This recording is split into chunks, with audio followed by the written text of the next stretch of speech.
Madame, Monsieur, bonsoir et bienvenue à cette autre édition de Regard social sur Equinox Télévision. C'est une adolescente qui contracte sa première grossesse à l'âge de 14 ans suite à une agression sexuelle. Ses parents, pris de colère, l'ont menacée et presque traumatisée et elle s'est finalement retrouvée dans la rue. 6 mois environ après la naissance du premier bébé, elle contracte une seconde grossesse, loin même de ses parents et même de plusieurs membres de sa famille. Elle mendie pour suivre avec cette grossesse-là, la seconde notamment, jusqu'à ce qu'elle rencontre un bon samaritain qui décide de la garder et beaucoup plus encore de la conduire à Equinox pour qu'elle passe à Regard social. Son passage justement à Regard social lui permet d'être prise en charge et de pouvoir mettre au monde un second bébé de sexe féminin. Regard social respecte donc sa promesse, celle prise donc en début de cette année 2018, c'est-à-dire rendre compte au-delà des images et respecter ses promesses. Donc, c'est également rendre compte des différents cas solutionnés au cours des années écoulées. Madame, Monsieur, une fois encore, bonsoir et bienvenue à cette autre édition de Regard social sur votre chaîne, c'est Equinox Télévision.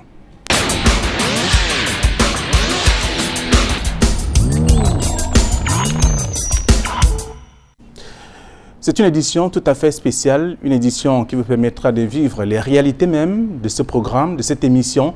Et donc, pour ne pas rater une seule seconde, nous vous prions de rester avec nous jusqu'à la fin de ce programme, le programme de ce jeudi. Et donc, pour vous rafraîchir la mémoire, nous vous proposons de suivre l'enquête menée par le chef opérateur Samuel Tufar sous la plume de Jean-Paul Chouniat.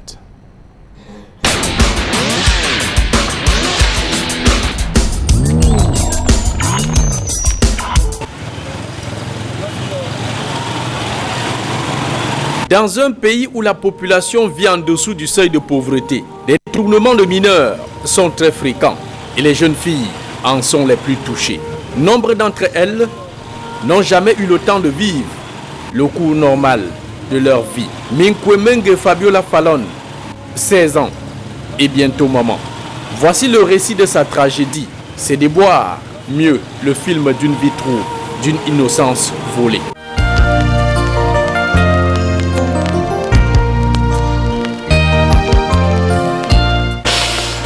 Que ça a si mal, je n'ai pas encore fait rien. Je ne connais pas, je n'ai pas encore rencontré un ministre depuis que je suis tombée enceinte.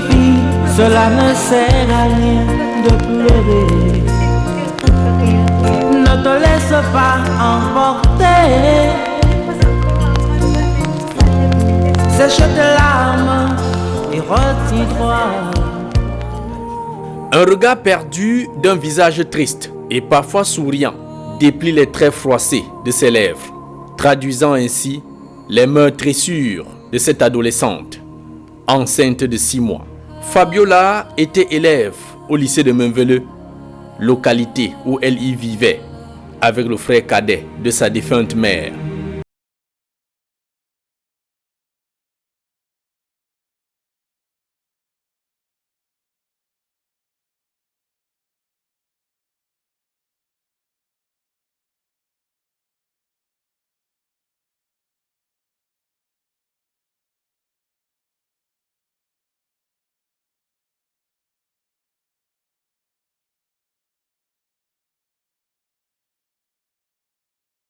Mon oncle qui m'a élevé, dont j'étais chez lui, et j'ai rencontré la personne qui m'a enceintée, Mon oncle était au courant, la grossesse avait 2 mois.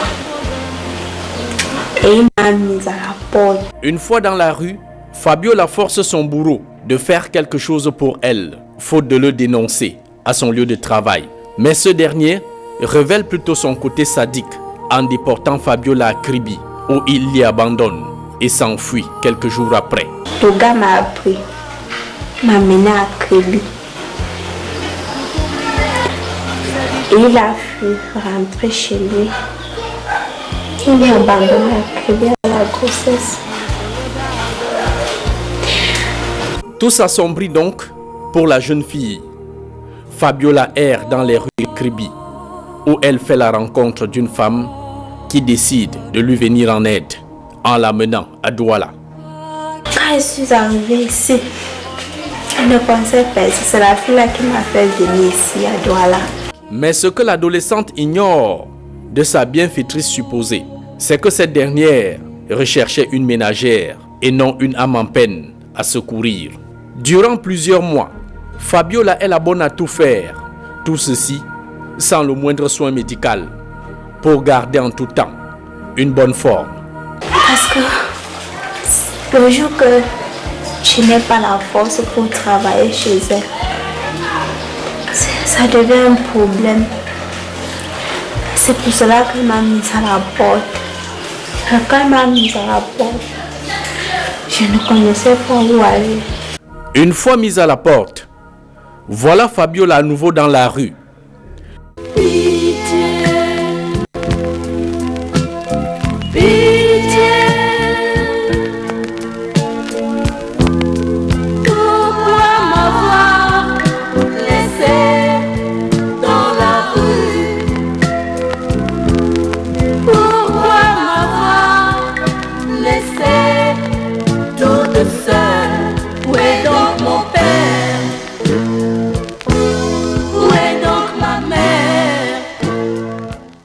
Les rues d'une ville qui lui est totalement étrangère.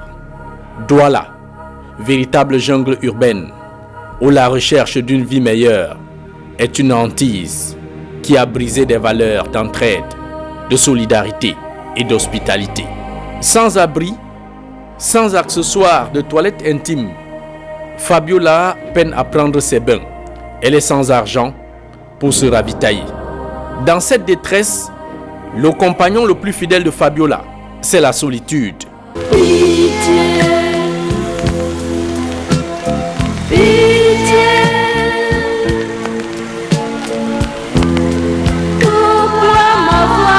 Mais quand le soleil est au zénith et que la faim tenaille ses intestins, la jeune future maman n'a de choix que de mendier.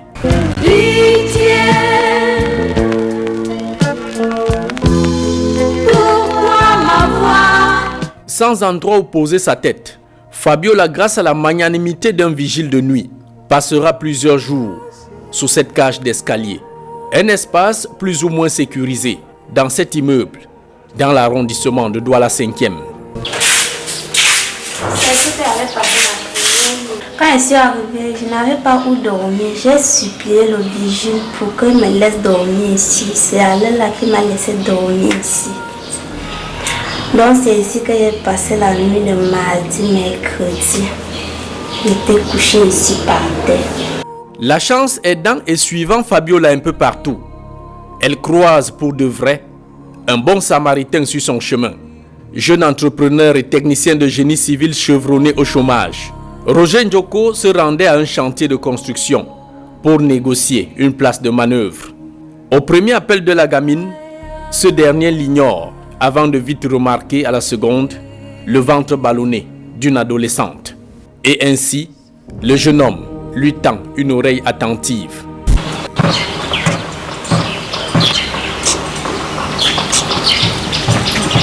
Le récit pathétique l'attriste. Roger Njoko décide d'appeler son épouse et lui fait part de la situation. Je vais l'amener à la maison, tu vas écouter un peu ce qu'elle dit. Et puis, je ne sais pas ce qu'on va faire par la suite. Madame Njoko donne son accord. Le mari rebrousse chemin et conduit Fabiola à leur domicile, tout en la réconfortant l'instant que l'épouse revienne à la maison. Elle est accompagnée jusqu'à l'extérieur par les infirmières et l'un des docteurs qui se charge de porter le bébé. Le nourrit bien. Hein? Voilà. Ok, arrête-la bien.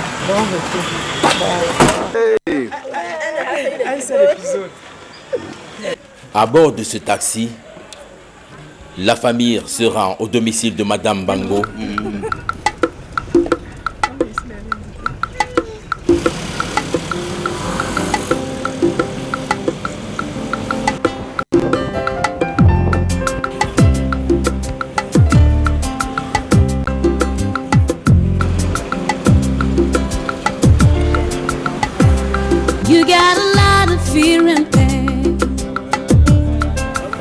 La nouvelle maman de Fabiola qui la reçoit bien chaleureusement.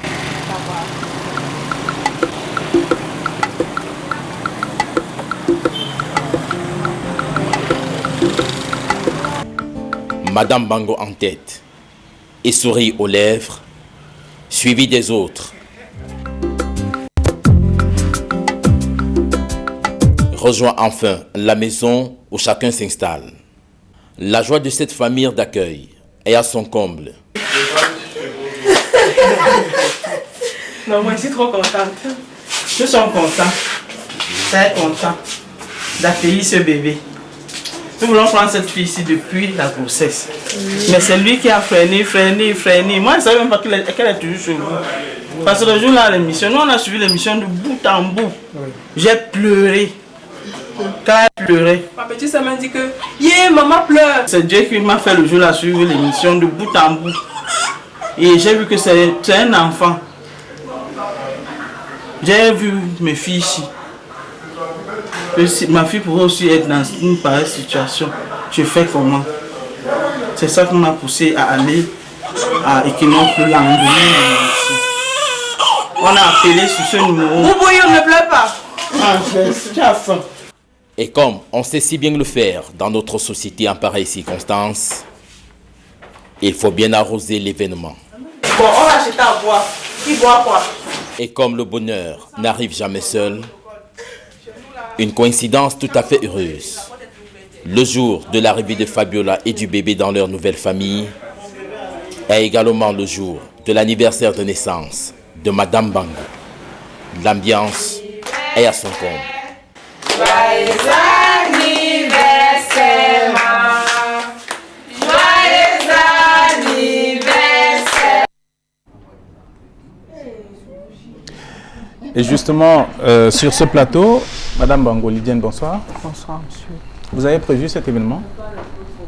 Le jour de l'arrivée du bébé à la maison. Et votre anniversaire, vous avez prévu ça? Non, c'était juste une coïncidence. Puisque le matin, monsieur Passam m'a appelé au bureau. Je n'ai pas vu de reconnaître ni sa voix ni son numéro. Et il me pose la question. Ma voix ne vous dit rien? Je dis non. Après, il me dit, mais le nom Fabiola vous dit quelque chose? Je lui dis oui. Il me dit donc, ok, Fabiola a accouché. Mais vous savez que vous avez demandé de la prendre. Est-ce que vous pouvez? C'est vous qu'on a choisi. Il y a beaucoup de gens, mais c'est vous qu'on a choisi. J'ai dit, il n'y a pas de problème. J'ai appelé ma fille. Je lui ai dit, voilà le problème de l'Equinox. Elle m'a dit, oui, il m'a aussi appelé. Je lui ai dit, bon, moi je suis un peu occupé au bureau. Toi, vas-y donc, je rejoins-les. Je vais vous retrouver, on se retrouve à la maison. Et c'est ce qui s'est passé. Justement. Je suis arrivé quelques minutes, ils arrivaient aussi. Et c'est une joie pour vous d'accueillir Fabiola et son bébé chez vous? Oui, c'est une joie pour moi. Puisque quand elle pleurait à l'émission, je pleurais. Mais mes enfants n'ont même pas su que je pleurais. Je dis, mais c'est une petite fille. J'ai dit à mes enfants, je vais la prendre. Elle n'a même pas dormi, comment? Je peux quand même avoir une place chez moi. Elle peut dormir avec son bébé. Vous avez pensé à vos filles en même temps? Oui. D'accord. José, bonsoir. Bonsoir. Vous avez désormais une autre sœur dans votre famille? Une autre sœur, oui, parce que j'en ai une, celle qui me suit, c'est une fille. En fait, je suis l'aînée d'une fratrie de 4 enfants. Maintenant, Fabiola est arrivée aussi à la maison. Ça fait 5 enfants, donc nous sommes 3 filles et 2 garçons désormais à la maison. Ce n'est plus l'équilibre. Ce n'est plus l'équilibre, mais Fabiola, c'est notre sœur. C'est pas quelqu'un qu'on a appris dans la rue, c'est notre sœur. Fabiola, bonsoir. Bonsoir. Ça va? Oui, ça va. Vous êtes de nouveau maman? Oui. C'est de nouveau maman. Mais ça ne me dérange pas. Il y a 16 ans, vous avez 2 enfants déjà. Ah oui, ça arrive souvent parfois. Tout ce qui t'arrive, tu dois supporter. Tu n'as pas le choix. Tu tu dois assumer. Donc je n'ai pas le choix. Je vais accepter comme ça. Vous êtes dans une famille d'accueil. Est-ce que vous allez demeurer là-bas ou vous souhaitez retourner chez vous? Je voudrais dire chez vos parents. Je vais demeurer là-bas. Parce que c'est ma famille. Et oui. Vous êtes bien accueillis, bien reçus? Bien. Tout se passe bien à la maison. Donc, je ne sais pas le pourquoi, je peux dire que tout ne passe pas bien, alors que tout se passe très très bien à la maison. Je ne comprends pas le pourquoi elle peut quitter la maison. Alors, avec nous sur ce plateau, Irène Tébé, bonsoir. Bonsoir Fabien. Vous avez le même sourire que Fabiola? Oui, j'ai même des larmes aux yeux parce que je suis très très émue par le bébé. Je disais tantôt que ça me donnait des envies. Mais nous allons passer au bilan de l'état de Fabiola. Le total des aides financières perçues pour le cas de Fabiola s'est élevé à un montant de 589 449 francs CFA. Et comme elle le disait tantôt dans le reportage, il y a eu des différentes dépenses sur la nutrition et autres qui s'est élevé à un montant de 285 000 francs. Et actuellement en caisse, nous avons une somme de 304 949 francs CFA. Et je tiens à remettre le fameux sésame à Fabiola, c'est-à-dire la liste des différentes personnes qui ont bien voulu contribuer, qui ont participé à son cri de cœur, qui ont été touchés, qui ont vraiment été touchés par son cri de cœur. Ici, vous avez la liste de toutes les différentes contributions avec le numéro de téléphone de ces différentes personnes. Elle pourra les contacter pour les remercier plus tard. Très bien. Voilà, Fabiola, vous aurez l'occasion d'appeler en temps opportun tous ceux qui ont contribué pour vous et qui vous ont... Je remercie tous les gens qui m'ont aidé quand j'avais besoin d'aide. Je les remercie tous parce que sans eux, je ne connaissais pas ce qu'ils devaient faire. Ils ne pouvaient même pas m'en sortir avec ça. Donc, je les remercie tous. S'ils n'étaient pas là, ils ne pouvaient pas être en vie ou l'enfance. Il faut nourrir cet enfant, il faut faire quelque chose. Comment vous allez vous en sortir? De un, j'ai d'abord ma nouvelle famille. Et de deux, on peut se battre. Comme on se bat souvent, comme d'habitude. D'accord. Merci d'être venu sur ce plateau. C'est une joie pour vous, votre nouvelle famille et pour tous les téléspectateurs qui ont contribué. On voit bien que c'est un dénouement heureux. Fabiola qui est venue sur ce plateau en pleurant. Elle rentre avec le sourire pour avoir été aidée par des hommes de bonne volonté. Et vous voyez bien le bébé. Le prénom du bébé, c'est Ange. Ange. Oui. Vous n'avez pas pensé à Dorel? Ange Dorel Laïka. Voilà, ça c'est Ange Dorel Laïka. Merci donc à toute l'équipe qui m'a aidé à préparer cette émission. Eric Ouattad, Cédric Chounan, Mitterrand Dam, Xavier Foucault et Jean-Paul Chuniat ont assuré les reportages également que vous avez suivis au cours de ce programme. Nous allons dire merci à Danny Warren Zede qui est le réalisateur de ce programme et surtout à Samuel Tufa, le chef opérateur de Regard Social, le public qui est là tous les jeudis soirs. Merci. Merci également à moi-même, Flavien Dongo. Bonsoir.